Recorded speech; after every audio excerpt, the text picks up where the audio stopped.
সবাইকে জানাচ্ছি ঈদ উল ফিতরের শুভেচ্ছা, ঈদ মুবারক। আশা করছি সবাই ভালো আছে। আসলে ঈদের দিন সবার জীবনে সুখ নিয়ে আসে না, আনন্দ নিয়ে আসে না। কারো কারো জীবনে অনেক স্মৃতি, অনেক কষ্ট, মানে বিধ্বস্ত ঈদ যাকে বলে। আজকের এই দিনটা আমার জীবনের স্মরণীয় একটি দিন, লিপিবদ্ধ করে রাখার মতো একটি দিন।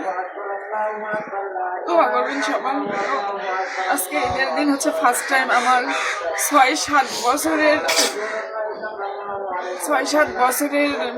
আগের কথা বাদে দিলাম, ৬-৭ বছরের স্মরণীয় করে রাখার মতো একটি দিন। তো আজকে আমার আয়ন বাবার সাথেও কথা হয় নাই। আমার কাছে মাত্র 2টা নাম্বার আছে, একটা ওর দাদির আর একটা ওর ফুফুর। তো 2টা নাম্বারে বন্ধ, কোনো নাম্বারে কল ধরা ঢুকতেছে না।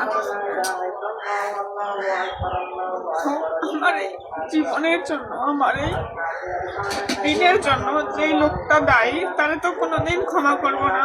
ওর আল্লাহ যেন কোনোদিন তাকে ক্ষমা না করে। শুধু এইটুকুই আল্লাহর কাছে আমার এইটুকুই চাওয়া যে কেন এমন হইলো আমার সাথে। আমি তো তার প্রতি অনেস্ট ছিলাম, কোনো কমতি ছিল না তার প্রতি আমার। তারপরে ওই লোকটা এখন পর্যন্ত এত বাজে বাজে কথা বলতেছে, হিসাব ছাড়া দুনিয়ারও বাহিরে, যেগুলো মেনে নেওয়া খুবই কঠিন, খুবই অস্বাভাবিক। ভালো থাকবেন সবাই, আমার ছেলেমেয়েদের জন্য দোয়া করবেন।